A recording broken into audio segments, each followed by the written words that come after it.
The special meeting of the City Commission for Thursday, April 18th, 2024 will come to order. Please join me in silencing your cell phones. Madam City Clerk, please call the roll. Mayor Cleveland? Here. Vice Mayor Perine? Here. Commissioner Hartman? Here. Commissioner Martin? Here. Commissioner McGurk? Here. Thank you. Ladies and gentlemen, welcome to the special meeting for the City Commission. The goal tonight will be to review applicants with the help of our consultant, Mr. Doug Thomas, who is joining us by Zoom call. And I would like to open the floor to public participation at this time. If there are any citizens who wish to speak on this topic, please approach the podium. You'll have 3 minutes to talk. This is a monologue, not a dialogue, so we won't answer questions, but we will be delighted to hear your input at this time. Anyone for public participation? There's a race between Tony and the former chief. All right, here we go. Well, good evening. Tony Oddie, 3530 Grand Tuscany Way. I just want to mention 5 things that I think are important in making this selection. The first is that the person have at least 10 years experience as a Florida city or county manager or assistant county or assistant county manager. The current city manager and the previous city manager met that criteria. Second is beach experience. The beach is a big key for us. So operationally and in planning. So beach experience is important.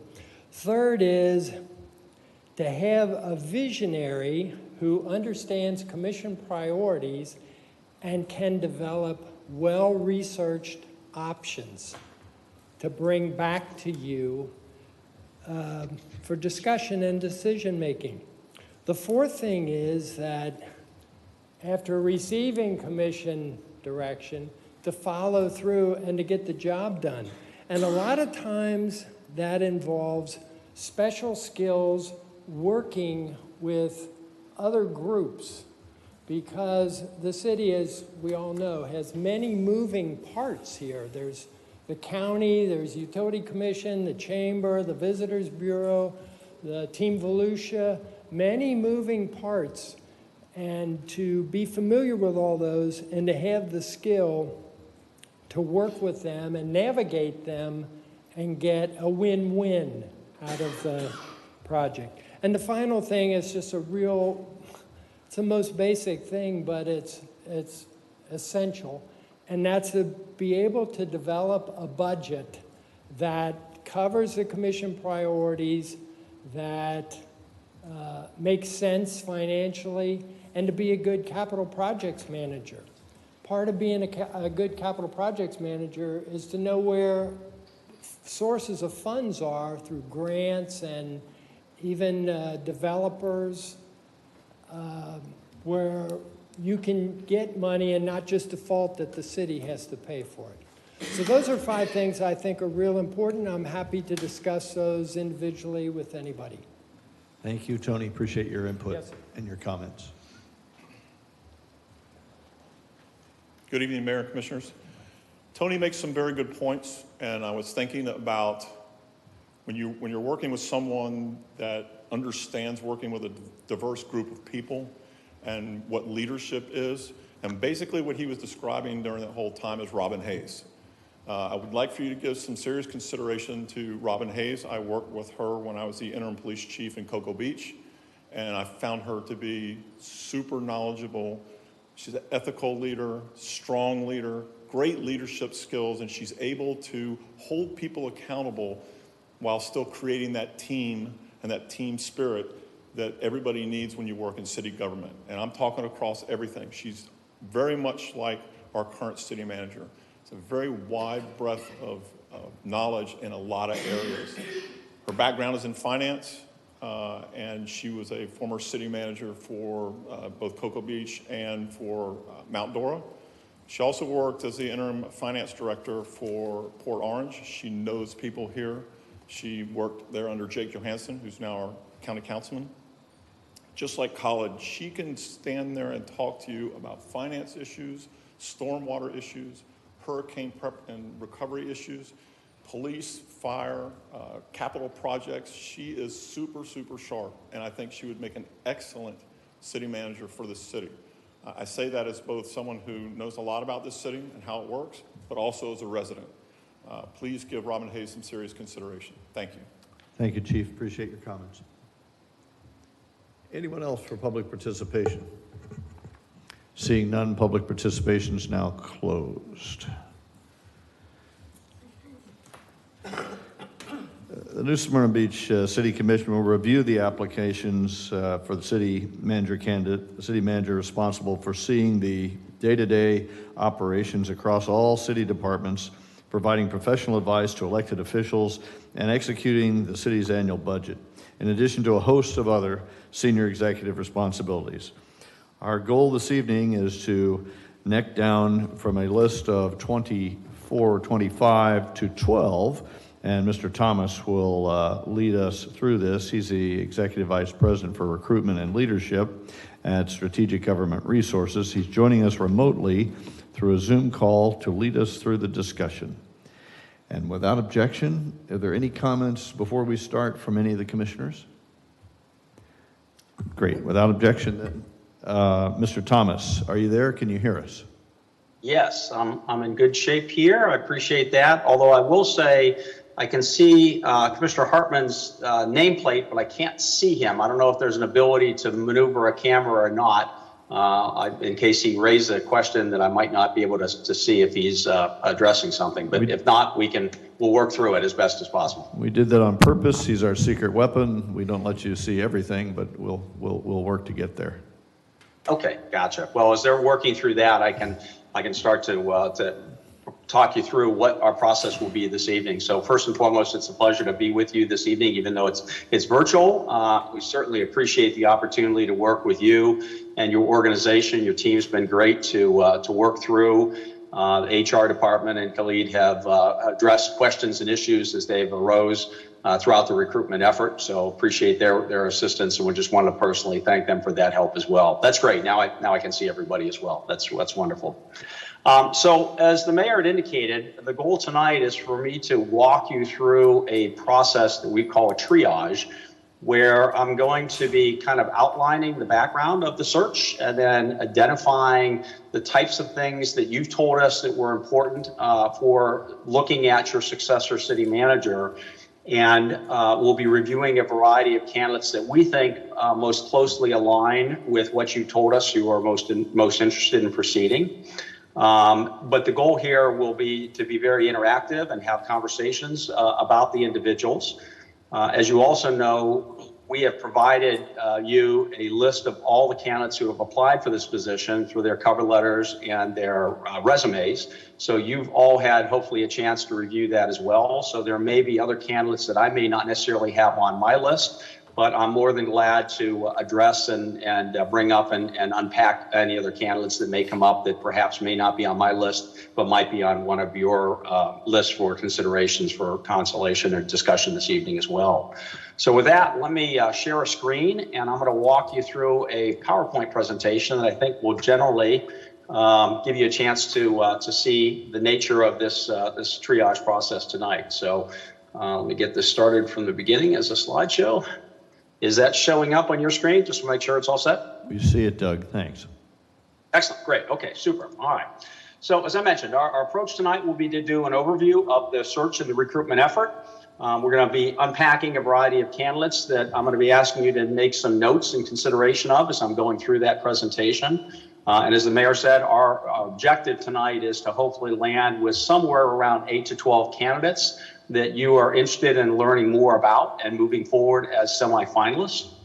At that point, I also, after we've completed that effort, I always think it's helpful to kind of talk about what's coming next and what your next task will be, as well as to review kind of the search timeline and the schedule to make sure everybody's all on track and nothing has changed since the work that we have been doing with your staff. So those are going to be our objectives for this evening. As you know, we were engaged to help cast a broad national net for this position. So our marketing took place for about 31 days. That was consistent. We said we'd like about 30 days to do a good outreach effort. It included on our website, obviously on the SDR's website for that whole period. It also had kind of top banner attention, if you will, as people hit the website from SDR from March 11th through the 15th. So it was up there in the very top so that people that might be just visiting would see that first and foremost. As I mentioned during the presentation, when we were selected, we have a pretty robust social media marketplace. And so Facebook, Twitter, LinkedIn, Instagram, all those were advertising and with blast about this opportunity. And then on top of that, we have about close to 7,000 subscribers that ask for job alerts, specifically in city management and county management type operations. And so we had 2 actual email blasts that went to those subscribers to learn more about the position and the opportunity. Your team had authorized us for placements in a variety of national, local, and specific position-specific advertisements, ICMA, National Association of Counties, things of that nature, and as well as a variety of other trade publications. And then above and beyond that, what we always do when we're involved in a search like this is we look at your community. Once we understand what you're looking for, we also shoot out a variety of emails to folks that have been involved in some of our other searches, top prospects that at the end of the day, only one candidate gets hired, but a lot of candidates are involved in either semifinalist or finalist level. So we certainly did an outreach of that through my network as through SDR's network as well, not just to generate interest in the position as well. So I want to highlight a little bit about the role tonight, because I know it's always a challenge. You don't go through this process very often. That's a sign of stability with the city manager position in your community. But many of you may not necessarily be involved in hiring people on a regular basis. And so when you cast a broad net like this, typically you want to invest time and spend more time and energy and resources as you get deeper into the pool. And so I often describe the triage process that we're doing this evening as a funnel. And at the top of that funnel is basically where we're at tonight. We know a little about a lot of people based on what they've told us, or based upon any involvement that I either know either personally, professionally, or may have been involved in other searches. But at the front end, we basically know a limited amount of information about these people, although there's certainly a variety of folks that I've spoken to learn more in details if I wanted to make sure I understood kind of their background or their expertise. But we're basically at the top of the funnel. So we're not going to know everything about them. And so tonight, just please keep in mind, you may be looking for information about style and details that we may not know. And that's okay, because you typically are going to spend more time as a semifinalist and then be a finalist to learn more about that effort. So after we go through this process this evening, and the goal here is, let's just say, to select somewhere between 8 to 12 folks, we're going to learn more about those folks. And at that point, they'll be responding to questionnaires that will have a little more insight about their style and their background and the issues that they have faced in their previous organizations and how that might assist you in dealing with your organizations. We dig even further into their media exposure and material that may be out. Many of these individuals are public officials, so they're largely in the media, and so we kind of capture some of that information.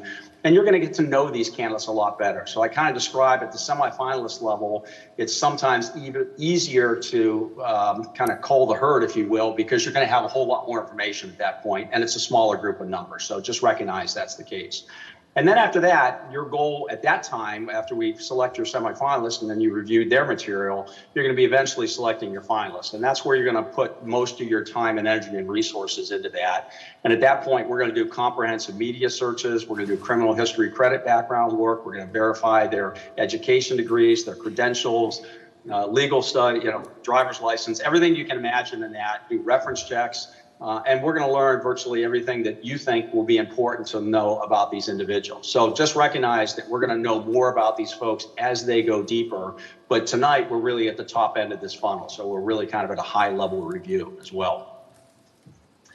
So at the end of the day, after we went through this effort, we ended up with 54 applicants for the position. I was very pleased with that amount, given the size of the organization, the types of challenges you got, and especially, I think I told you, the marketplace that we're in today. It's a different demographic than it used to be even as recently as 4 or 5 years ago and pre-COVID in this business. But I think what you can see here is that we have a broad representation. We actually have 22 different states that are represented in your applicant pool, and actually 2 countries. Canada and India that were candidates that have applied for this position as well.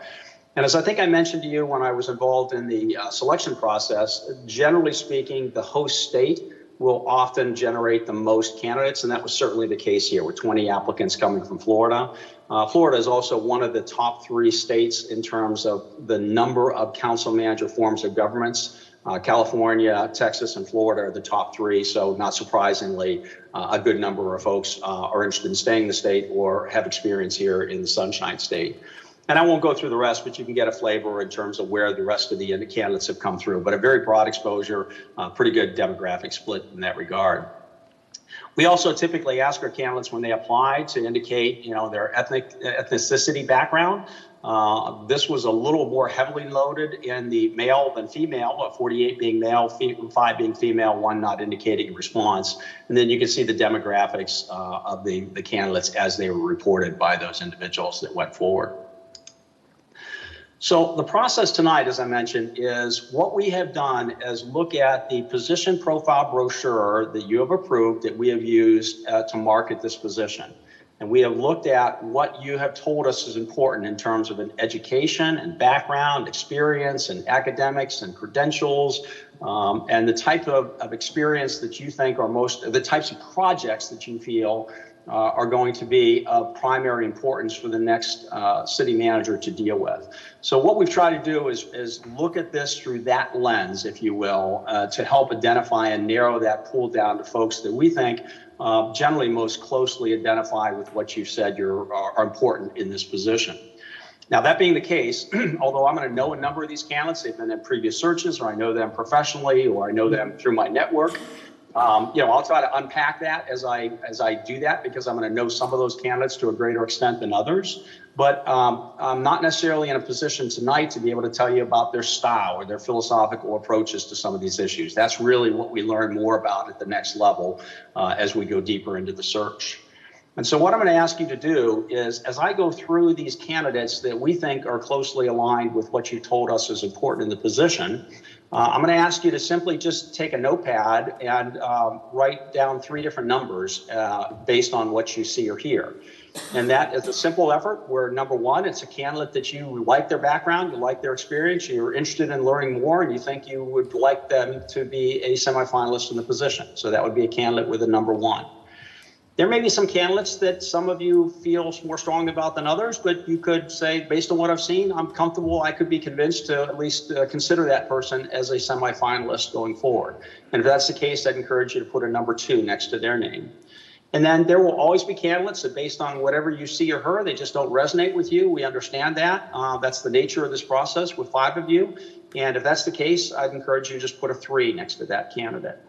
And so at the end of this, we'll use a triage score sheet, and I'm going to ask each of you to just tell me your rankings of these candidates, and we'll be able to quickly kind of get from a higher number to a more realistic number, and we can kind of evaluate what that looks and feels like. But we found that triage process to work pretty easily, and it gives you a chance, after we've gone through these candidates, we'll also have a chance to say, is there anyone that you want to talk about in greater detail, or you have questions, or there's other folks that you want to consider? We'll have a chance to do that before we actually ask you to kind of record your vote in that process. So does that all make sense? Everybody understand what we're going to be asking you to do?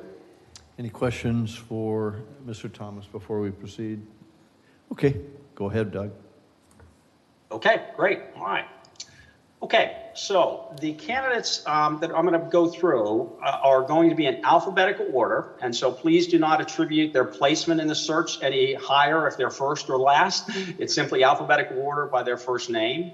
I'm also going to tell you that the nature of this position in city management is that I think I mentioned to your mayor earlier, I said city managers are often hired and fired with enthusiasm, but rarely by the same boards. Meaning you can walk on water with one board and have a new board or new election, and that person is found out of favor for nothing they've said, done, or otherwise. It's the nature of the profession. In some cases, there are challenging political environments, and so I will just tell you that a number of these candidates are going to have some things in their background that may raise some concern. I tend to reflect to my commissioners as we go through this, if they haven't done anything illegal or immoral or been charged with a crime, that generally it's probably okay to at least throw their name out for your consideration and learn more about them if you like their background. And at some point, as we go deeper as a semifinalist or clearly as a finalist, by semifinalist, we're going to largely know everything about these folks in terms of their potential controversies. But just recognize the nature of this profession can be very challenging politically, and there are going to be folks out there that are going to have things in their newspapers and things that will pop up. We'll work with you and work with those candidates to allow them to explain those if they proceed as semifinalists. And then certainly as they go deeper, we'll be able to provide you much more detail and information about some of that information that may be viewed as controversial. So we recognize that's the case, and just be aware of that. We realize this is a high-level triage, so tonight we typically don't get into those levels of details, but we can certainly do it as we go deeper. So that being the case, the first candidate that I'd like to describe is Angela, or she goes by Angie Stone. And Angie is also from a waterfront community, a town of Hilton Head Island up in South Carolina. Fairly comparable size to your operation at 38,000 in population. Does a lot of marketing and communications, cultural affairs, involved in technology and innovation, some strategic planning type activities as well. Doing a lot of special event programming. I know that's a function with your activities at the beach. And then also handling the destination marketing organization on behalf of the city. And does that as an assistant town manager and community engagement. She's been in that role from 2021 to present. Prior to that, served as an HR director from 2018 to 2021 and overseeing their functions and responsibilities for a community comparable size to yours. So it'll be touching all different types of operations and departments. And then also prior to that was a senior human resource administrator with the city from 2001 to 2018. So I know when Angela, she actually applied, she was one of my first applicants for the position, really is looking to step into a manager's role, likes the waterfront type environment, has that type of background and experience and a really strong tenure with one organization, and is looking to kind of expand and move forward in her professional development opportunities as a manager. Next candidate, Bilal Iftikhar. I got a chance to meet Bilal. I know Bilal through a previous search that I had done here in Florida. He was a finalist for an assistant county administrator for a county also on the east side of the state. One of 4 candidates, so we've had a chance to kind of unpack him and know his background pretty extensively. That search just was completed about a month and a half ago. Currently, he serves as a director of utilities and also on an as-needed basis as an acting city manager with the city of Winter Springs, Florida. Also fairly comparable in size, about 38,000 in population. Bilal has a pretty extensive background prior to that as the director of public works and utilities, and also as the acting deputy assistant city manager, once again on an as-needed basis, with the city of Sanford, just obviously in the central part of the state. A little larger community, about 61,000 in population, and served there for 21 years. As you can see, he's got a pretty extensive background in operations, utilities. I know that's not a critical concern, but a lot of project management experience there as well. He also is has training in not only public administration as a master's, but also is a professional engineer here, registered here in the state of Florida, and is also a member of the Florida Bar. Pretty strong candidate, looking to step into a manager's role. As I say, the other position he was a finalist for was an assistant county administrator overseeing quite a few line item operations with a county here in Florida as well. Next candidate is Brian Kelly. Brian is coming from the state of Utah, a community much larger, close to 100,000 in population, and currently serves as their Director of Administrative Services. So it's a Chief Financial Officer, Chief Information Officer, and also overseeing HR as a VP in that role as well. Has been in that role for about 10 years. And then you can see that he is also involved in HR and Management Services Director and assistant to the city manager in different tenures during his program, but been with the city of Sandy, Utah since 1999. Then served for, he had a departure. So he had left to become the city manager in the city of Washington Terrace, Utah, a smaller community, for a year. But prior to that, he had worked in the capacity as assistant city manager. So he's actually had 2 turns there with the city of Sandy, Utah. So Sandy has their budget's about $225 million. They got about 1,000 employees. all sorts of financing, economic development, public-private operations. Their organization is a AAA bond-rated program and is also very extensively involved in the HR technologies and ERP type operations.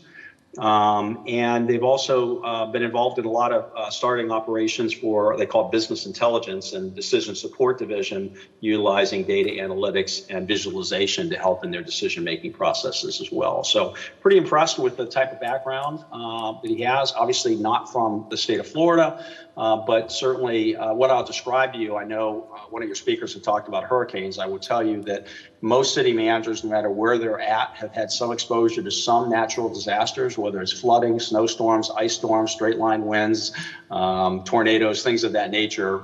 So I will, that's just the nature that obviously some are going to know hurricanes more than others, but there's a function of emergency management that is highly transferable as you prepare for those things in different parts of the country as well. Next candidate is Carmen Davis. Carmen was previously a city manager in Lake Worth Beach, Florida, served there for a few years. So south of you, also on that side, the Atlantic side of the state as well. Their community is about 7 miles, 7 miles in square miles in the area. They do have full service water utilities, water as well as electric operations there. Prior to that, served for a period of time for about a year as a chief operating officer in a medical foundation operations. Basically, it was taking an abandoned shopping mall and converting that to a modern medical and retail facility. And it was supposedly to provide health care for underserved and promote economic and community development. So kind of a unique kind of public-private operation, if you will, in that functions, and oversaw 6 different departments as part of their lead there. And prior to that, served for 10 years as a county administrator in Hinds County, Mississippi, obviously a much larger organization, 218,000 in population. They serviced the operating budget of close to $115 million, reported to a 5-member board, see day-to-day operations of 13 direct reports and the traditional county type functions. And then prior to that, served in a couple capacities in a couple different periods of time as a planner with the city of Detroit, Michigan, obviously a much larger community as well, from 2007 to 2009, and then again in 1993 to 2001. And so has a planning background experience, but experience in running some fairly large as well as comparable size organizations to what you're seeing there in New Smyrna Beach. Next candidate is Carrie Vargo. So Carrie is presently was the chief executive officer for RO Consulting Incorporated up in Pennsylvania. Served in that capacity from 2019 to 2023. Carrie indicated that that was a planned departure, that was ready to move back into relocation into the public sector environment. ARPO is basically involved in engineering, environmental, and management consulting, largely serving public sector clients.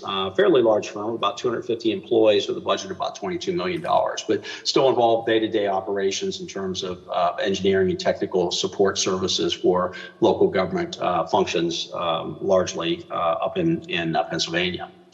Prior to that, has been involved as a township manager in a couple townships. These are in the Philadelphia kind of marketplace, if you will. I do a lot of work with Chester County, which is just outside of Philadelphia, and doing a number of recruitment. So I'm familiar with some of these. But basically, was a township manager from 2009 to 2019. So a little smaller community, but a good run of 10 years there. Township governments there are very comparable to what you would say in cities here. Pennsylvania has a litany of different structures of local governments, from townships to boroughs to counties to all sorts of different functions, but the townships are very much operating like cities. And then was also a township manager for a couple years in Thornberry Township, located there in Chester County that I mentioned earlier as well for a couple years, and handling basically full service operations and things of that nature in those functions. As I'm not highlighting all their background. You're going to see their educational background. Most of these folks have masters that are in this list that we're above. Next candidate is Chris Miller. Chris was most recently the county administrator in King George County, Virginia. A little smaller than yours, but outside the Washington, D.C. metropolitan area. Served in that capacity from 2021 to 2024, but still in the kind of the metro D.C. function. That function worked with 5 boards, had 265 employees, budgets at about 115 million, and overseeing all the general functions of courts and judicial and traditional county functions that you would see here in Florida as well. Prior to that time, he served as an executive director with the Northeast Texas Regional Mobility Authority for about 4 years. It's a quasi-independent governmental entity, serves 14 county regions with close to 800,000 in population represented. And it's responsible for delivery of transportation-related services, including the operation of a 33-mile tolled highway and non-tolled highways, rural air, multimodal transportation type services. So not directly a city, but certainly a public entity working with boards and financing and revenue streams and all the functions that come with running transportation systems. Prior to that, served in a variety of capacities with the South Alabama Regional Planning Commission in Mobile, Alabama. In that function it represented a 3-county regional planning commission located in southern Alabama in the Gulf Coast region. And it covered close to 33 towns and municipalities with close to 800,000 folks represented in the area. Reported to a very large board, 25-member board of directors of a regional planning organization, including 3 counties. Led a staff of about 65 full-time employees and a budget of about $17 million. But a planning background, as you can see, worked a variety of ways from deputy executive director to executive director. It also has a stint as a city administrator with the city of Bay Minette, Alabama, a smaller community of about 8,000 from 1999 to 2006. Full service city also. In that capacity, he was their first city administrator, which is also a special challenge. Anybody that's done this business, when you make a conversion from either a commissioner or strong mayor form to a first-time administrator or manager, pretty challenging operating environment, and obviously did quite well for that period from 99 to 2006 before joining the South Alabama Planning Commission. Next candidate is Doug Maximer. Doug brings about 30 years of experience in local government administration, was most recently the city administrator in the city of East Moline, Illinois, a community a little smaller than yours, but comparably sized from 2019 to 2023. Of interest there, he was involved in the implementation of establishing their priority-based budgeting system. It's recognized as the best management practice where you're actually linking your strategic plan to your day-to-day budgeting so that you're actually putting your resources into the functions that the governing body has indicated are priorities within the community. Been involved in some pretty extensive economic development and mixed-use type redevelopment activities. Variety of multimodal connections in their downtown area, had collective bargaining experience as well. Overall functions, dealt with a variety of pension restructuring programs as well. As city administrator in the city of Moline, Illinois, comparable sized community for a few years. They operated under a hybrid form of government, which was kind of as I understand it, a mixture of their mayor, alderman, and council manager forms. The total budget's about 135 million and about 419 or close to 420 FTEs. That community is the headquarters of Deere & Company and also the corporate United States headquarters of Cone Corporation. So got some corporate presence and economic development experiences there as well. Prior to that was the village administrator for 4 years with the village of Waconda, Illinois, a community of 14,000 from 2013 to 2017. Also served as the finance director in that role that's recognized as a year-round recreation destination in the Chicago metro area. So about tourism activities and functions, handles all the full functions of a full service city, about 60 employees, budget of about $23.6 million. Done some strategic planning type work there and done a variety of community outreach type activities and governance type workshops to improve community and council relationships with the administration. Was a village administrator for a few years in Hampshire, Illinois, from 2011 to 2013. Once again, full service, smaller community, about 10 million in budget, about 21 full-time employees. And then also had positions with the city of McHenry, Illinois, a comparable sized community, serving as the city administrator from 2002 to 2010 and the assistant city administrator for a period prior to that. And McHenry it's got some riverfront type activities, downtown redevelopment activities as well. Budgets of about budget about $34 million and staff of about 150 people overall. Next candidate is Jacob Smits. Jacob was the previous city manager for a short period of time in Fruit Heights City, Utah. They went through some election challenges there, which resulted in a transition in his position, as I understand the background there. So in that area, I've been involved in strategic planning during that short period of time, strategic planning, but overseeing overall full functions of area, did a lot of community outreach through surveys and open houses, and also was able to achieve the GFOA Excellence in Financial Reporting during that period of time. Was the assistant city manager, finance director with the city of Centerville City in Utah from 2012 to 2023. So a strong run at that point in effort. That was basically handling finance, budget, IT, municipal court, risk, public relations, recreation, museum, and economic development actions there. And then prior to that, worked with the state of Utah from 2008 to 2012, obviously in the finance, grants, and budget manager type activities at the state level. Next candidate, I know personally, James Slayton. James is currently the city manager of Lake Wales, Florida, a little south of me here in Lakeland. Smaller community, but has worked his way up, as you can see, from an IT director and network administrator back in 2005, and all the way up, moving through different functions and responsibilities as a deputy, and then eventually, when Ken Fields retired a few years back, was appointed and tapped as their city manager. So I know James personally. I've seen him engaged in our functions here in Polk County, and we've also done some training when he was an assistant manager for their organization at Lake Wales. As you can see, I highlight this because I think this is the first candidate that is got the credentials of ICMA-CM. That stands for the International City County Management Association, our trade association, and CM is a credentialed manager. This is a professional development opportunity where you go through a peer review and have to go through a series of evaluations and training to become a credentialed manager. And once you achieve that status, you have to maintain a certain number. It's typically 40 hours or more of training to continue your robust kind of fulfilling kind of a broad representation of the skill sets you have as a manager. So you're going to see a few candidates that have that ICMA-CM. That is something that you indicated as a desired attribute as well. The other piece on this, I think he's your first candidate that's gone through a couple of your candidates have gone through some senior executive training. One of those leading areas is the University of Virginia, the Weldon Cooper School. So he was involved in that training as well. So good professional development effort there, been a strong manager, and now looking to move into a larger size organization.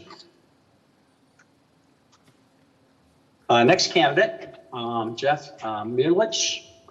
Jeff was previously serving as the city manager of Bozeman, Montana.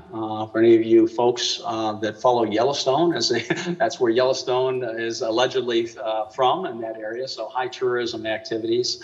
Obviously, different part of the world. A lot of tourists and actions as a result of the attention of the TV series. Was in that capacity for 4 years. Prior to that, served as a deputy city manager and the chief operating officer with the city of Fort Collins, Colorado. Fort Collins is one of the leading cities. It's done a lot of innovative programs We actually did a search for their city manager about a year and a half ago.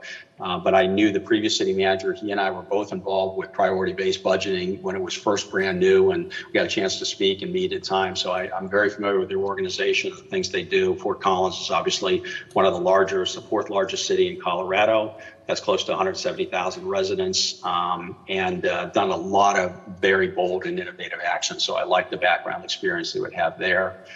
And then prior to that was an assistant city manager with the city of Surprise, Arizona, obviously a larger community as well. And in that capacity, oversaw, it's about 20 miles northwest of Phoenix, and a full service city, close to 736 employees and close to $170 million annual budget. Handle basically the external city operations. Sometimes city managers, or assistant city managers, some have internal, some have external. In that capacity, he had the external functions there as well. And then obviously has some career, if you've looked at his resume, has some background beyond that, but we typically only go back to the early 2000s in these presentations. Jeff also is an ICMA credentialed manager. So similar to what I just mentioned with Mr. Slayton. Next candidate, Joseph Gobb. Joseph was the city manager, city administrator in Marshalltown, Iowa.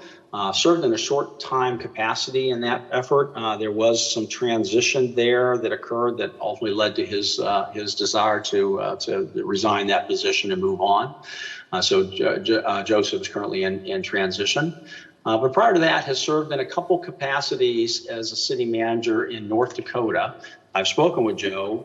He basically had been in Iowa for a while, but had been in smaller communities and then wanted to move into some larger opportunities. So that was his desire to move from Iowa to North Dakota and then eventually back to Iowa when he had an opportunity to be back in the comparable sized city.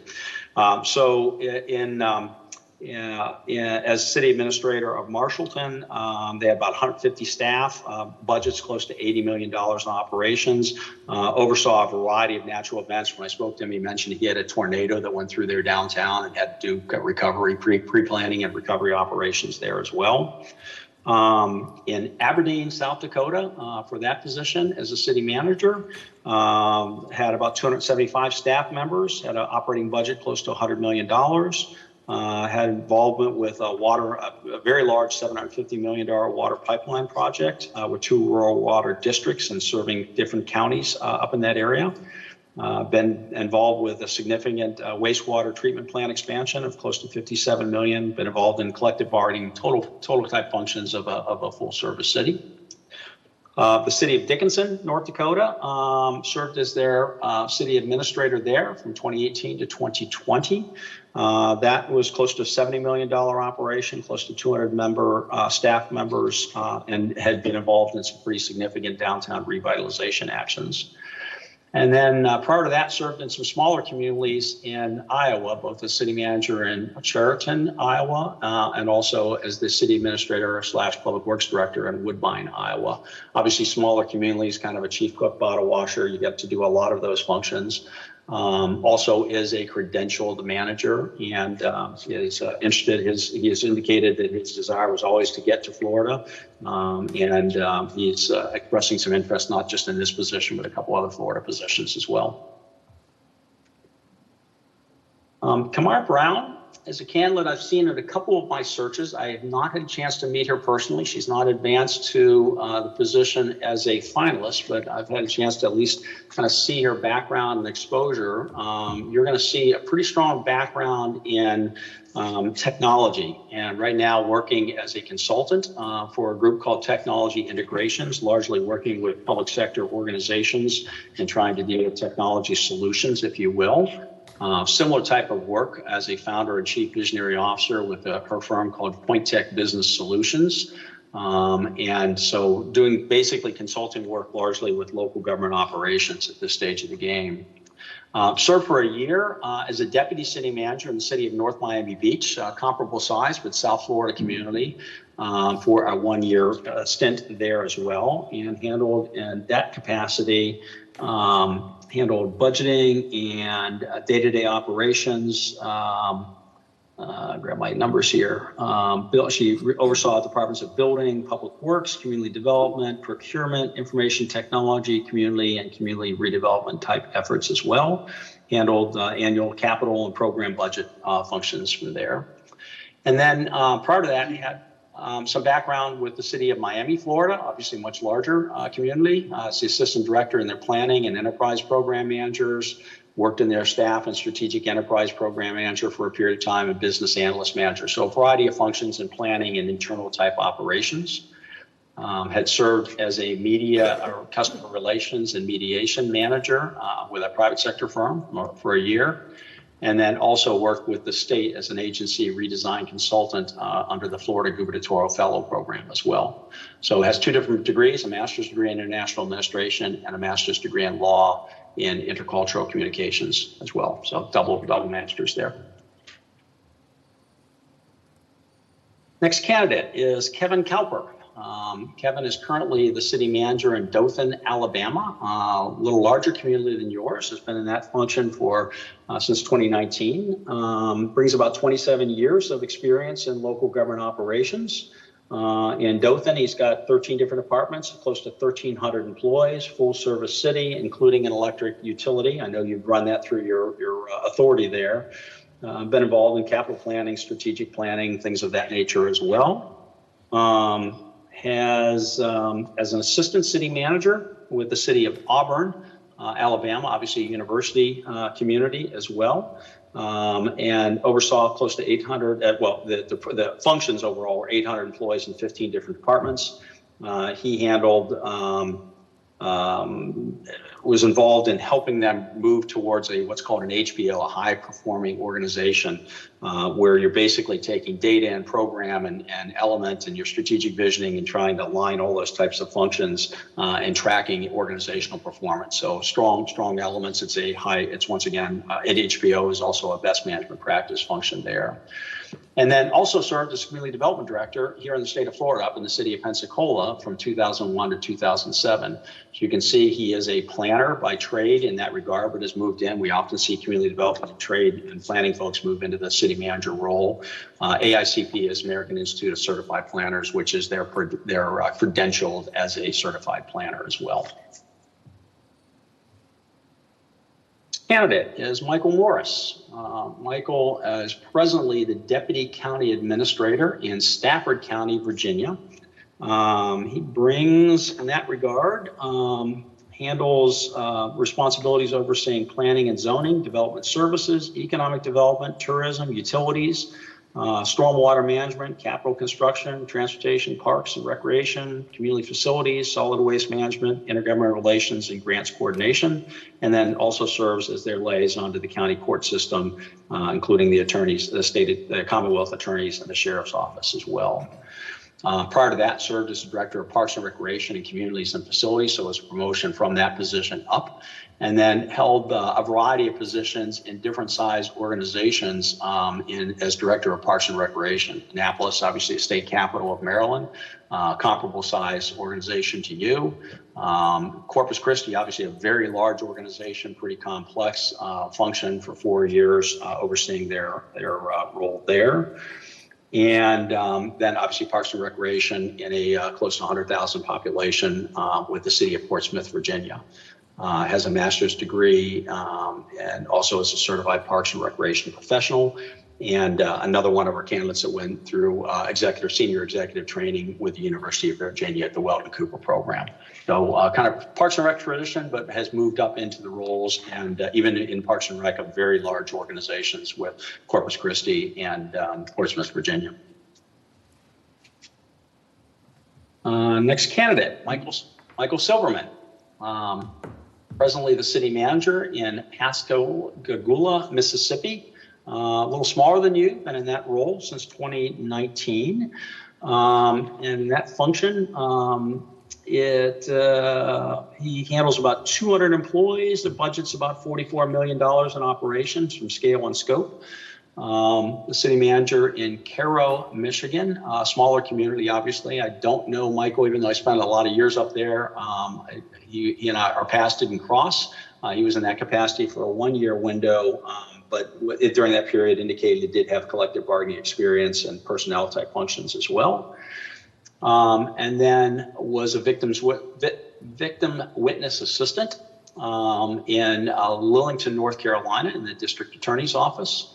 And then prior to that, served as a legislative intern and did some law clerk work as well with the North Carolina State Ethics Commission. So a little bit of background in kind of the legal arena, and then moving into the general city management function up to the position that he presently holds. Patrick Kaminsky. Patrick was most recently the city manager in the city of Mount Dora, Florida. Served in that role for about 3 years. Went through some transitions up there as well with their council and their mayor, and ultimately found himself out of favor in that location. I did speak with him. There's some background there, but I'm comfortable that there's another side to the story that we could unpack if you wanted to go further on that one. But prior to that period, so he does have Florida experience, prior to that period, served for an extensive period of time as the city of Cambridge, Maryland, as their city manager. That's an Eastern Shore community. Many of you know Maryland area, Eastern Shore is very heavily in tourism activity, so would bring that to the table as well as having some Florida experience here. They also had a marina there, and general city budget operations and functions overall had, and as I say, very, very akin and comfortable with tourism functions. He did take a sabbatical for a few years to finish up some schooling, but prior to that served once again for a lengthy period of time as city manager in Thomasville, Georgia. At that point, serving a community of about 25 million annual budget, about 135 employee functions as well. He is also, Patrick is also a CPM as a certified public manager. It's another credential training. Typically, it's about a year-long process where you go through some training with a local university and a variety of other candidates that are also typically in the public arena, learning to advance their credentials. Next candidate is Patrick Jordan. Patrick is the county administrator in Ionia County, Michigan. It's kind of the central part of the state of Michigan, a little larger community than you have there in New Smyrna. He's got about 30 years overall in local government, with close to 20 of which have been largely in the municipal arena. He indicates that he is very much interested in, he's got a lengthy career that goes beyond what I've got here, but he's indicated he has a lot of gas in his tank and wants to continue work for the well into the foreseeable future. Prior to his position in Ionia, he was the city manager with Escanaba, Michigan, up in the Upper Peninsula, so it would have been a lakefront community. I once served in a capacity on the Lake Michigan shoreline, so you do have weather events and snow events and severe functions and storms that you've got to deal with. So not quite being on a shoreline of an ocean, but being on a shoreline of Great Lakes is a pretty close second in that effort. Served in that capacity 2017, 2022. Their community, about $30 million overall budget, including utilities as well as electric functions as well. Downtown development type experience as well. Served as a county administrator in Wexford County, Michigan, from 2015 to 2017. And reported to general county functions as you would envision here, even though they're up in Michigan, comparable courts and programs and social services and things like that. Was an assistant manager up in the city of in Alaska, in Unalaska, Alaska, a small community for a couple years, and was also a borough manager in a relatively small community up in Bristol Bay, Alaska.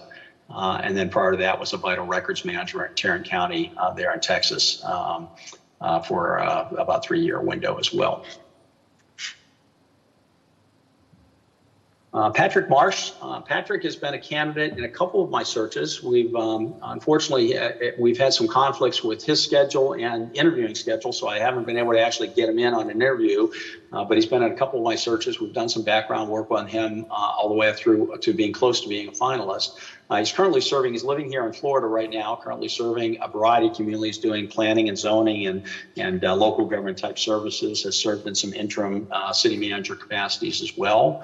His most recent stint after that was a short period of time as an interim in Fernley, Nevada for a year. And then prior to that was a city administrator in Fitchfield, Wisconsin from 2015 to 2021. And Fitchburg, about $46 million operation, about 275 employees overall. And also when he was up in Wisconsin, prior to that role, was a city administrator and economic development director for a period of time from 2007 to 2015. And in that capacity in Wisconsin, oversaw about a $13 million operating budget with close to 100 employees and 12 different department heads as well. Is also an ICMA credentialed manager, similar to some of the other ones we've mentioned as well. Pat Oman. That was most recently the position of county administrator in Becker County, Minnesota, comparable size organization, although a county, not a city, for a 3-year period. Brings about 20 years overall in municipal management and economic development type work. Does a lot of work in economic development. We'll talk about that as we go deeper into his background as well. But basically, the functions there, and his most recent position was close to 377 employees, close to $68 million operating budget from 10 different departments, full gamut of services provided. Served for a 1-year period as a technical expediter, which was basically with Skywater Technology, basically a private sector technology database type program, and was basically between positions there. But prior to that, served as a county administrator in Milwaukee County, Malacca, Minnesota, comparable size to you as well, from 2015 to 2021. They had in that operation $56 million budgets, about 264 employees, 10 different departments in a full service county.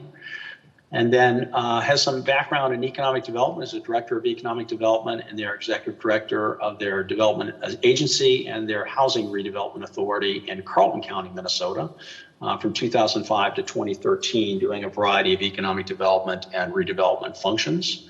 The function that you see there at the end, the EDF, is an economic development financial professional. It's one of the credentials in the economic development realm that to help do further professional development and training type programs. Paul Brake. Paul is a candidate I know from my years up in Michigan, and we've stayed in touch over the years. Most recently, he was the city manager in Royal Oak, Michigan, served in that capacity for about 3 years. They've gone through some transitions, and he found himself the odd man out on that effort. Paul's a really strong manager. Prior to that, served as the city manager in Morgantown, West Virginia. Let me go back to Royal Oak. So Royal Oak is just outside the Detroit metropolitan area. Pretty affluent community, a very nice downtown function, very upscale, high demand services programs. I know the community fairly well from my 20 years up in Michigan. His position prior to that in Morgantown, West Virginia, obviously the University of West Virginia located there, so a lot of influx and tourism, special event type actions, was in that capacity for 2017 to 20 before he recruited back up to go to Michigan. And his functions, let me get his resume there for a second. His functions there were 10 different departments, about 275 full-time employees, operating budget of about $37 million. Also had an expansion of their municipal airport there as well. I know that's a function of concern for you with your airport operations in New Smyrna. Was the director of state operations for Michigan Safe Built Incorporated in Athens, Michigan for a year. That's a community development kind of contractual firm that worked with a variety of communities throughout Michigan, oversaw a staff of about 90 people and about $7 million in operations. Predominantly involved with state and local governments to do planning and community planning, transportation planning, services, technical services for local governments. And then was the previous city manager of Grand Blanc, Michigan from 2011 to 2015. Grand Blanc was also, used to be the home of the Buick Open, so they had a lot of tourism activities for the PGA functions there. And then also served as an assistant township manager early in his career in Meridian Township, which is outside of the Lansing area. Has a master's degree in public administration. He is also a credentialed manager. He has also got the highest level degree in economic development or certification you get as a community economic or a certified economic community development director.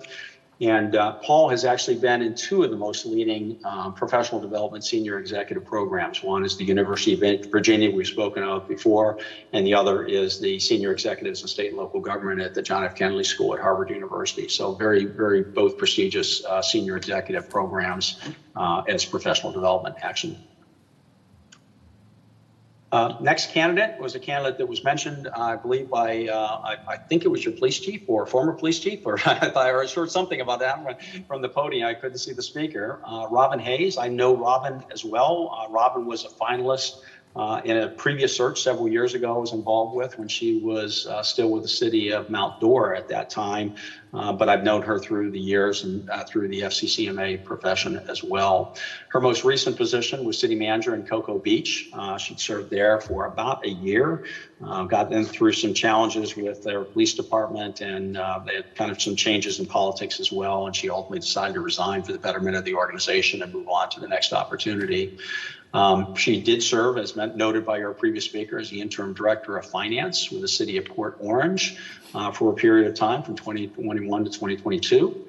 As I mentioned, I knew her when she was in Mount Dora, when she was a candidate as a finalist for one of my previous searches. Mount Dora is obviously in the central part of the state, a lot of really arts attractions, functions in their downtown, a lot of tourism functions that occurred there as well. Had a strong run at that window, a little smaller community, but a lot of community involvement and engagement there. And then also served as their director of management services with Oviedo, Florida, community comparable size to you, for about 4 years. So brings a strong background in finance. Also was a director of finance with the city of Winter Garden in Central Florida for a period from 2008 to 2012.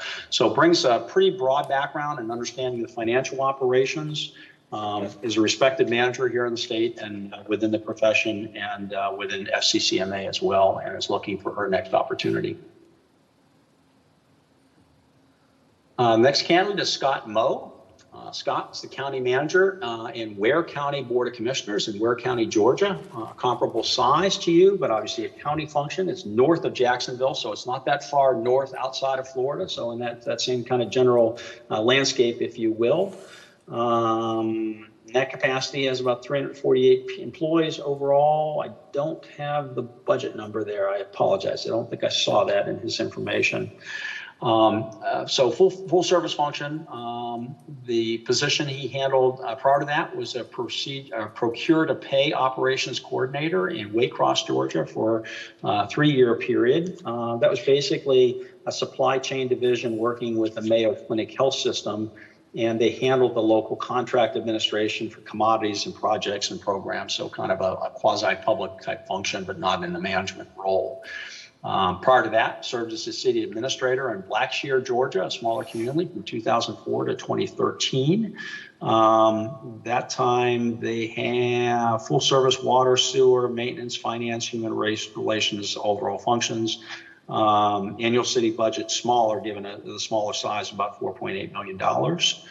Has done some adjunct professor instructor type work, continues to do that in the public administration arena. And prior to that has responsibilities up in Fernandina Beach, north of you. They're in a coastal community as well on the Atlantic side, as a former deputy city manager, and had a stint as the interim city manager as well. Next candidate I know pretty well, Stanley Hawthorne. I hired Stanley when I was city manager in Lakeland as one of my 2 assistant city managers. So that stint in time that he had with the city of Lakeland from 2005 2011 was during my tenure. Stanley left Lakeland to go down to work with Lee Feldman, who at that time was, I believe, or during his tenure in Fort Lauderdale, the president of the ICMA, and was a former state president with FCCMA as well. So when he was in, I'm going to work my way up to his position, since I can tell you I know about him and his background. So in Fort Lauderdale, oversaw the function. Well, I should say in Lakeland, I had him largely over my internal service operations, also doing strategic planning, priority-based budgeting. Those sort of functions were all kind of under his arena as an ACM in Lakeland. So when he went to Fort Lauderdale, left us and went to Fort Lauderdale, worked there for 8 years with Lee Feldman as the city manager there. And in Fort Lauderdale, they're obviously a larger community, close to 2,600 employees, 5 different bargaining units, basically learn a variety of staff assistance, department oversight functions and areas. So very large urbanized area and a waterfront area as well. During that period, COVID hit. He left, wanted to do some consulting work. That was a challenging period in post-COVID window. So that's what the Doyle SH Corporation was. Local government consulting functions, basically. I went up to Bloomfield, Connecticut. I do a lot of work in the Hartford area. Bloomfield has been a challenging community. They've gone through quite a few managers. Stanley was up there and got caught up in some transitions on their politics as well. So ultimately left Bloomfield. A lot of people wanted him to stay in that capacity and felt it was time to move on. And then moved on to accept the position in College Park, obviously another college community in Georgia, and went through a transition in politics there as elections have occurred, and ultimately resigned from that position as well, and was looking to get back into Florida at this point. Last candidate, I believe, is Ted Yates. I met Ted about a year ago at an FCCMA function, and that was when he was village manager of the village of Isla Mirada down in the Keys, and served in that capacity for about a year. They went through some transitions as well. He found himself the odd man out, had a lot of community support. He's still down in that area right now. He's working for a private sector group that hired him, leading his departure in Isla Mirada. Ted has an interesting background in the sense he's a little bit different than some of our other candidates. He has been a mayor prior to being a village manager, appointed position in Isla Mirada. He was the mayor of Twinsburg, Ohio, community about 20,000 in population. When you see mayor and public safety director in Ohio, many times the administrators or the lead executive position is called public safety director. They do oversee police, but they oversee the entirety of the operation. So that's kind of what you'll see there. And prior to that puncture, he was also a member of the Twinsburg City Council before electing as mayor. So it was a strong mayor form of government. Basically, it's the chief executive officer overseeing those functions. So a little bit different background. He was an attorney, still is an attorney, but served in private practice early in his career. So he does have a Juris Doctorate background as well. So that is a high-level overview of the candidates that I felt, looking at your material, that I felt were probably closely aligned. As you know, at the end of the day, I can't pick your folks. You have a deliberative process, but I can help you try to winnow the list down. But before we kind of talk through these candidates, I want to open up the floor, Mayor, with your consent, to see if there's any other candidates that maybe I didn't highlight that any of you have seen in your background material that you might want to unpack or discuss before we talk about ranking any semifinalists. Thanks, Doug. I'm looking up and down the row. Are there any that anybody saw in there that he did not call out that you think needs to be reviewed? Not for me. Okay. I don't see any, Doug. We'll proceed. Okay, great. All right. Okay. Well, let me stop and say, all right, I went through those kind of a high level. I assume you probably have the material in front of you, so you could kind of look through that as well. Is there any questions on any of those candidates that any of you want to have me address or go back in greater detail with before we get into kind of a ranking process? So talk about the ranking process a little bit. We don't want to turn the page unless it's time. Say some more about what comes next, and we'll. Okay. It's a long list for any of us to dig deep again today, unless there's, I don't know exactly what we're going to do, how we're going to get down to the 20 or the 12 or whatever, and maybe that's the place where we pause. Okay, let me bring up a screen here and share something to kind of walk you through what that would look like. Okay, all right, is that screen up? Yeah. Okay, gotcha. All right, so. A bit of an eye test for some of us.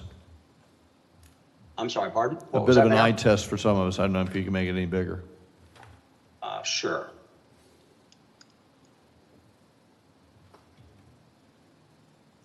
Really good. Make it a little better? Better. Okay, great. Okay, so what we often do is what I've done to keep it in the order in which I presented these candidates, what I've done is list them by alphabetical order and just working down through the 24 folks that I've identified tonight.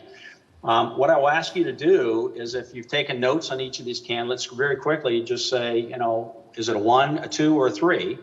And we'll just go through the candidates, and then at that point, we'll have a kind of a sense where you are as a group of who you think your strongest candidates are, and then we can kind of talk through, you know, questions and issues. So if you're like many of my clients, there'll be a number of candidates many of you all like and rank as 1. There'll be a variety that are kind of in the pack, and there'll probably be some that none of you or a majority of you don't necessarily feel are strongly suited for what you're looking for in this position. So this is a way for us to kind of cull the herd and get it into a little smaller pool to work with, and then we can kind of look at those numbers and help you see if that gets you close to that 8 to 12 with some further discussion. Now, one was. So if you're What's, Hang on just a second. Go ahead. clarify. okay. Doug, clarify, 1 is the best or the worst when you Best. want to score? Okay, One, thank you. yeah, One's one the is best, someone 2 you interested in might want to proceeding. see again, 3 you don't want to see again. Thank you. 1 you'd like to see as semifinalist, 2 you might want to talk to again, and 3 you don't want to see him again. Yep. Everybody comfortable with that? Everybody's got the same scores? Yep. The same metrics? Okay. We're good. And do you have a suggested order, or does it matter to you? It really, if you want to, all I can say is if you generally like to keep the same order, whether you want to go left to right or right to left or, you know, whatever, as long as you kind of keep the same order, it's easy for me to kind of keep track of who's voting for whom. All righty, batter up for the vice mayor. Angie Stone. Let's take Okay, let's take our first candidate, Angela, or Angie Stone. 3. 3, okay. Lisa? 3. 3. Jason? Oh, go ahead, Jason. 1. Oh, 1, okay, I'm sorry. So 1, okay. Randy? 3. 3, okay. And Mayor? 3. 3, okay. All right, Bilal? 2. 2, 3. Listen. I'm sorry, 3? Correct. Okay, 3, 2. 2, 3. 3, 2. Mayor? 2. 2. Okay. Next candidate, Brian Kelly. 3. 3. 3. 1. 3. I'm sorry, I probably got that mixed up. Randy, was that you or the mayor? My mistake. It's all right. Randy had a 1, Right, yeah. and I had a 3. All right, you had a 3. Make sure you have it right here. I'm not looking at the screen. I'm looking at the other. I'm not looking at. And so, Randy, where did you land on this candidate? I was a 1. You were a 1. Jason, Okay. weren't you a All right. 3? I was a 3. So Jason was a 3. Jason was. I'm sorry. What was the number, Jason? 3. 3. All right.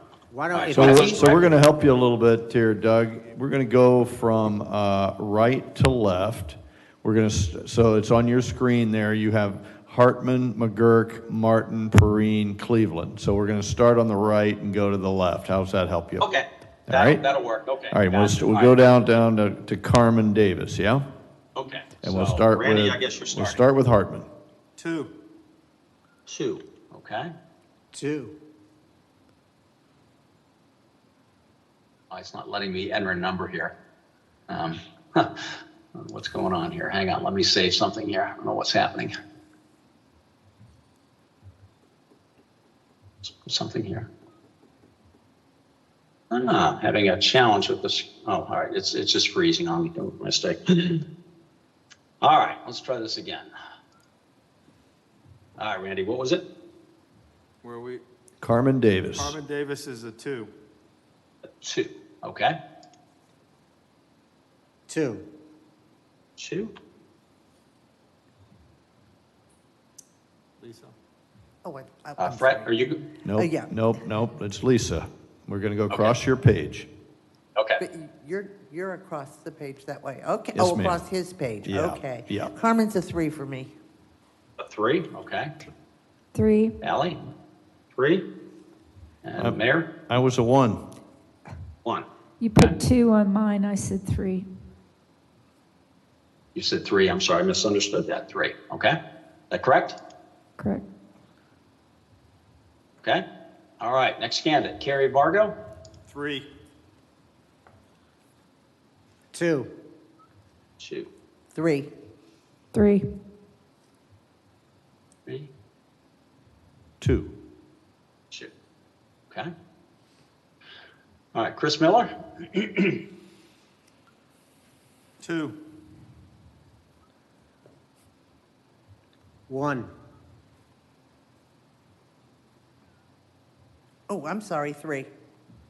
3 for me. 3. 3. 3. Okay. Doug Maximier? Diener? 2. 2. 2. 3. 2. I'm sorry, I didn't hear that. 2. 2? 2? 2. 2? Is Yes. that correct? That's correct. Yes. And now move on to me, Okay. and that's a 2. Okay, super. All right. Okay, Jacob Smith? 2. 2. 3. 3. 3. 3. 3. Okay. James Slayton? 2. 2. 1. 2.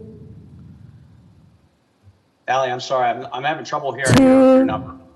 2? Can you fix? 2. TWO. 1.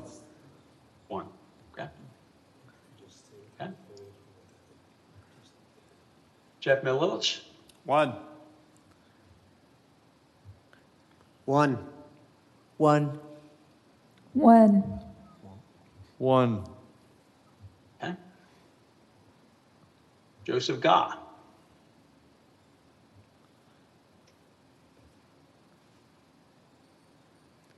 'Gah, Randy.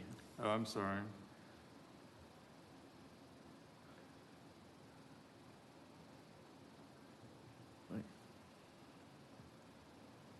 2.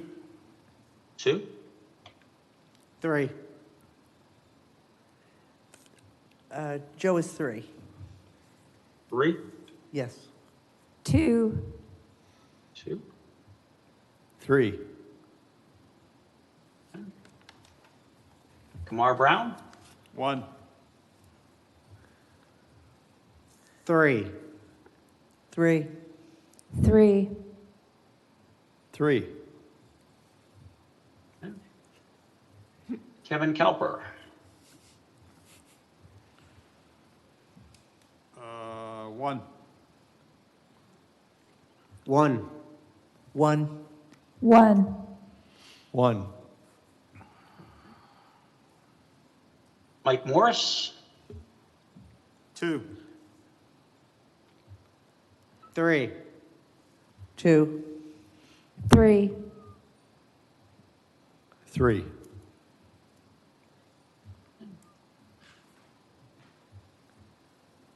Mike Silverman? 1.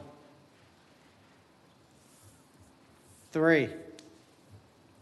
2. 2. 3. Patrick Kaminsky? 2. Minsky? 2. 2? 3. 3. 3. 2. Patrick Jordan? Woohoo. Jordan. Patrick Jordan, one of the 3 Patricks. Oh, yeah, 3. 3? 3. 3. 3. 3. Okay. Patrick Marsh, the last of the Patricks? Well, I can't say Patricks. We have Pat Omen Company. Sorry.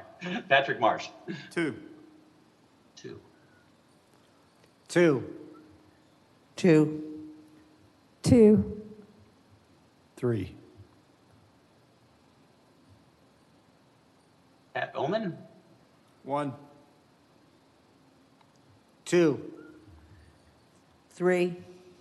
2. 2.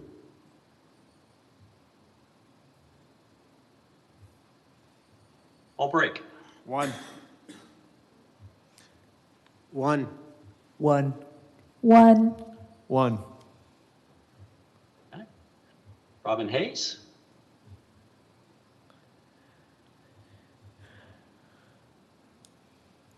1.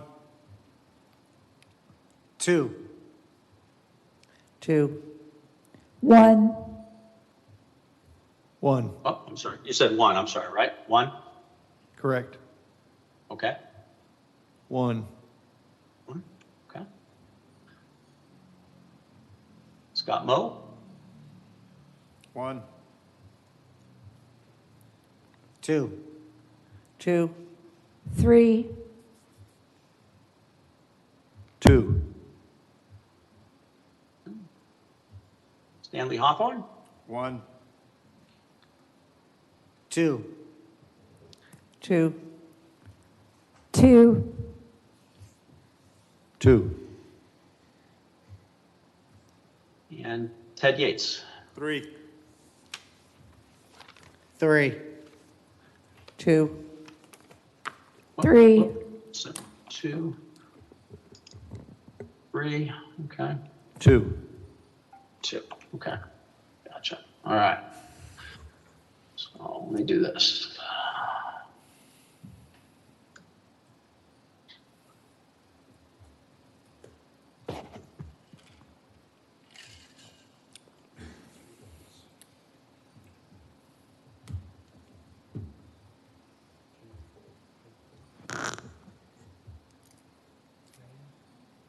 You could just sum the columns. Yeah. Okay. Well, let me just strike these pieces out here. Whoops. City clerk and I are delighted you're doing this, and we are not. Gotcha. Not a problem. Just give me a chance to.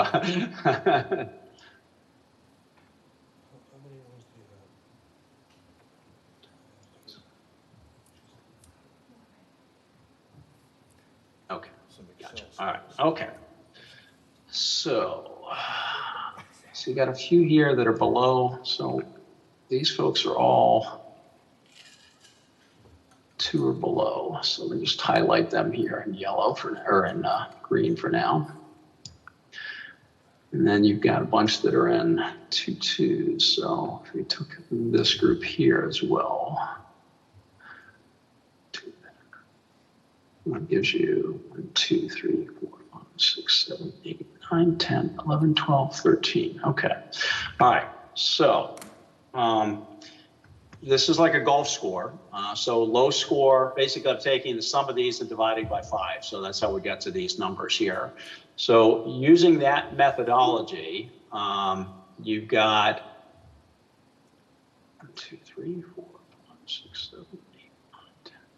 You've got 13 folks presently in the pool.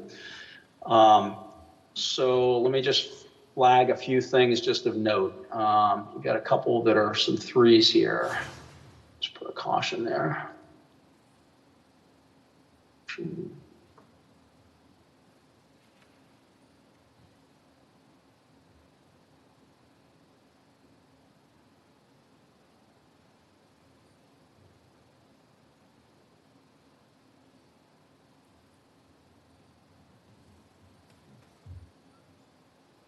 Okay, and one more here. Okay, so the reason I do that, so generally the ones that I have flagged mean that at least there's several of you or one of you and one or more of you in each of these areas that have raised a concern. So I guess what I always want to ask is that I realize what I said at the beginning, this is kind of a front end of a search. You're going to learn a lot more about these folks. But for those that have flagged the 3 of any of these candidates, I just want to make sure you're comfortable proceeding, because you may see some things that might change your vote. You may not see some things that might change your vote going further. This is not a final ranking for your final candidates, obviously.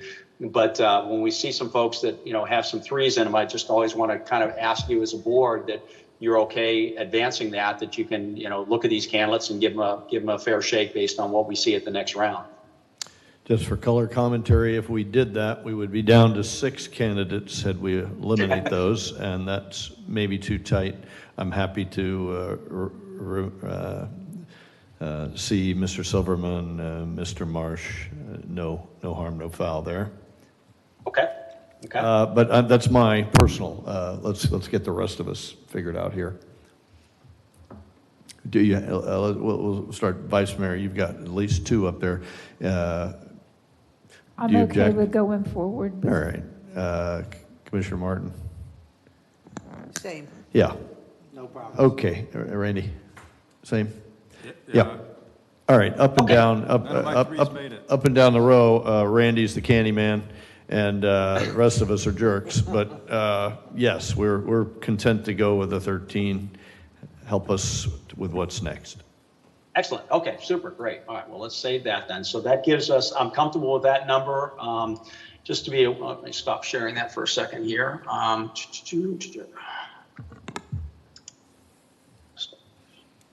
me get you a different document to come back to talk a little bit about the next steps here. Okay, is that next step showing? Yes. Okay, great. All right. Who's number 13? So what we'll do. Hey, before you go on, Commissioner Martin would like to know who was number 13. Wasn't that Silverman? Let me go back and check. Hang on. Silverman or Moyer? Patrick Marsh. 13. Patrick Marsh, I see it. Oh, there it is, Marsh. Okay, thank you. Yeah. Okay. Yeah. Sorry to And interrupt. as I said, all actually, there's last 1, 2, 3, the last 5 all had the same scores, basically 2.2. Gotcha. Yeah. So they're all kind of equal. They're just, how the spreads shake out or look a little differently. So, okay. All right. So let's talk a little bit about the next steps. So what we'll do is we will reach out to these candidates, let them know that they've been selected as a semifinalist.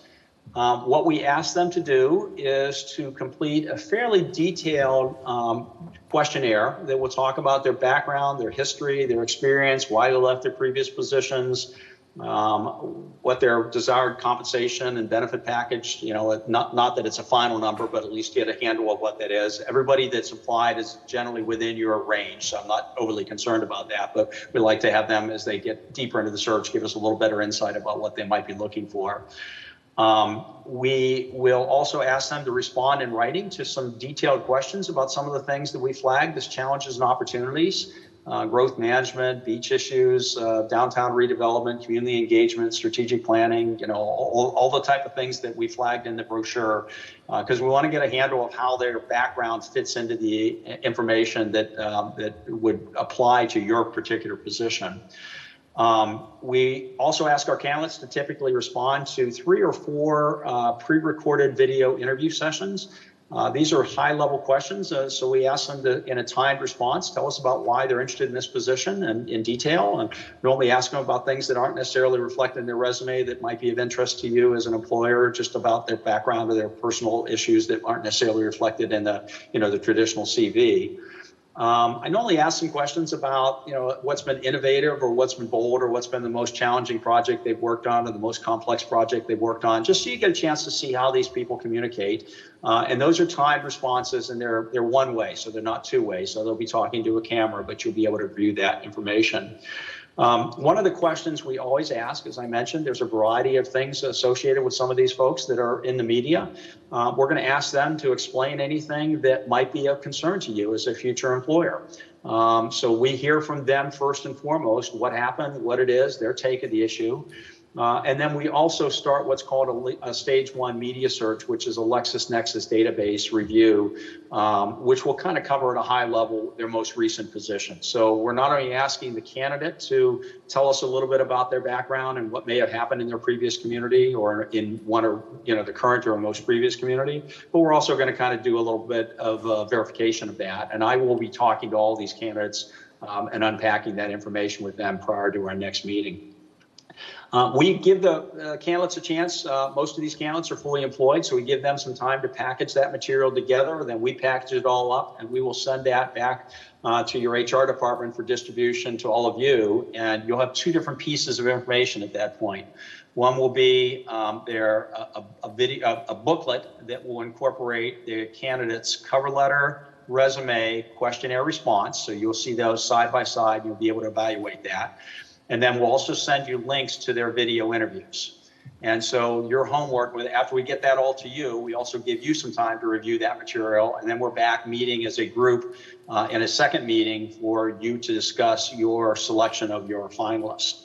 And so the way that works is largely through a voting process, similar to what we just went through for your semifinalists. But you'll have some homework ahead of time, and I'll certainly have more involvement with all of your semifinalists. And we'll talk through that. And typically what will happen is there'll be a couple candidates everybody loves, a couple candidates nobody loves, and a bunch of people kind of in the middle. And we'll just kind of walk through that conversation with you to ultimately get to a goal of typically between 3 to 5 folks that would be interested in and that you want to bring in as interviews. I don't need answers on these next points, but I do want to just kind of highlight them.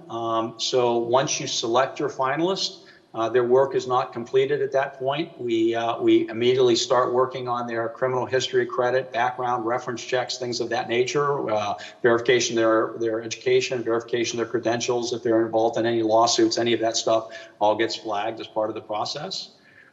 We typically ask our candidates as finalists to prepare a written exercise of no more than 5 pages, which talks about the first year. If they're appointed as your successor manager, how do they approach the position? What do they do in their first 30, 60, 90, 180 days in the balance of the year? There's an option if you want a personality assessment. We offer those as DISC assessments, and that's something we can talk about when you get to the next step as well. And then we normally will work with you as we prepare for the interview process. If you would like these candidates to prepare what I call kind of a short 10-minute, no more than 10-minute TED Talk, if you will. And that would be about either their first year game plan, challenges and opportunities in the position, whatever topic. We can talk through that. But the nature of a city manager has to make a lot of concise presentations, and we like to often incorporate that. Many of our clients like to incorporate that into the interview process. So we'll talk about that at the next level, but I wanted you to just start thinking about those are the things that we'll be asking them to do and what you want to incorporate into topics that were incorporated into their work. And then we have been working with your staff on outlining what the on-site interview processes will look like. I'll show you a calendar here shortly, but this is a Friday, Saturday interview effort. And so we would incorporate Commission 101, so you get a chance to meet in a round robin effort with each of the candidates and privately with them. And we'll just kind of hit a chime and everybody moves around to the next candidate. We typically have your staff provide some community tours so they see your projects and issues and the neighborhoods and the activities that are going on there in New Smyrna. We normally incorporate a series of interview sessions with each of the candidates with your senior staff that I help facilitate, sit in so I can get their feedback and see how the candidates are relating to your staff and vice versa. Your candidates are going to be anxious to meet the senior staff as well as the senior staff wanting to meet the candidates. And then typically we incorporate a public meet and greet where you invite your public and your community stakeholders and your boards and commissions and whoever else might want to come to get a chance to meet the candidates in a casual kind of open forum process where we'll introduce each of the candidates. We have them kind of stand off in a various part of a room, and then the community will mingle with them. And we encourage you as elected officials to be present at that meeting because your residents and stakeholders will provide feedback and input into the process for you as well. And then the second day is a busy day for the commission because you're there all day. Basically, our interviews are typically about 90 minutes in length for each of the candidates. So depending if you have 3, 4, or 5 candidates, it can be a full day. But that's where you would have a chance to do a public interview with each of these candidates. And that may incorporate when they do their PowerPoint presentation or things of that nature, depending on what actions you take. And then we go through a deliberation process. If you're prepared to make some decisions and narrow down to one or two candidates that you're interested in making an offer to, but we'll be ready to work with you to help negotiate in that process going forward. And then the dates that we've got worked through, that we've been working with your staff. I know this has been a bit of a challenge with everybody's summer schedules and everything else, but we're obviously up here on this date. We're going to ask the semifinalists to do their work. We anticipate getting a packet back to you with their questionnaire responses and their video interview responses at the end of the month on April 29th. We're going to give you some time to review that material, and we had to juggle some calendars and schedules and vacations, but we're scheduled to come back and regroup with you on May 16th, in which you'll select your finalist, and we'll work out the logistics of that interview process. And then that next step from there till the interviews that are scheduled now on the 7th and the 8th is when the candidates will complete that work, and we'll complete all the background and the investigations and the stage 2 media searches and all the other type work that is associated with their criminal history, credit, legal, reference checks, and detailed media search work that will take place then.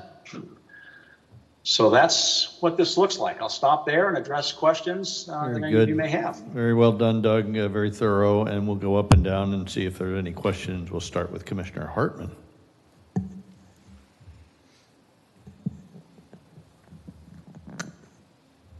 Is this available to us, this timeline, or?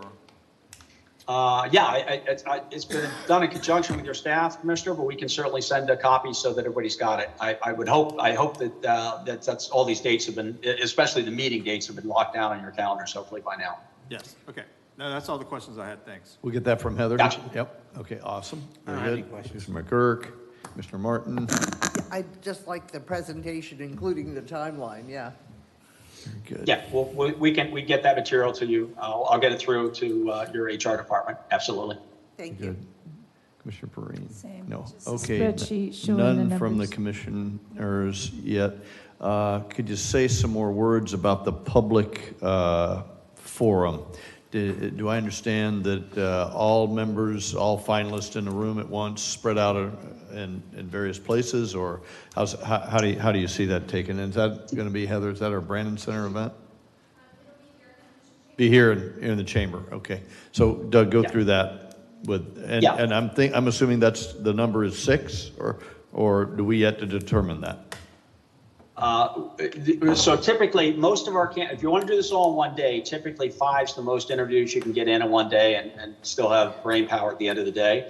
But in response to your question, Mayor, normally what we do is we encourage you to invite the public, advertise it, save the date, whatever you do, invite your stakeholders and your players and your neighborhood associations, whoever you think might be important to do. I know that's on a Friday night. The way this worked out, we don't normally do it on a Friday night. We normally do interviews earlier in the day, but the scheduling forced us to do a Friday, Saturday type interview process. So I don't know what that looks like in your community on a Friday night. But in response to your question, we normally have you, once a sufficient crowd has come, welcome the folks. Many times turn it over to me and I'll explain how we got to this point. We then normally have each of the candidates do a brief, 2-minute overview of their background, of their interest in the position, and things like that. We'll help work with your staff to prepare a handout that'll have pictures and bios and their background on it as well. And then we normally just have them go to different corners of the room, and your crowd will work around them. They won't have to move. Your crowd will move from one candidate to the next and listen and move in and open up their questions and listen to other people's questions and responses. And as I say, we encourage you as elected officials to be there that night because your stakeholders are going to want to talk to you and provide feedback.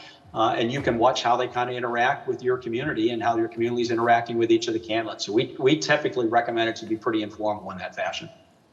Really good. Great. Did that stimulate any questions? I thought we were going to have 3 finalists for the public forum. Am I wrong?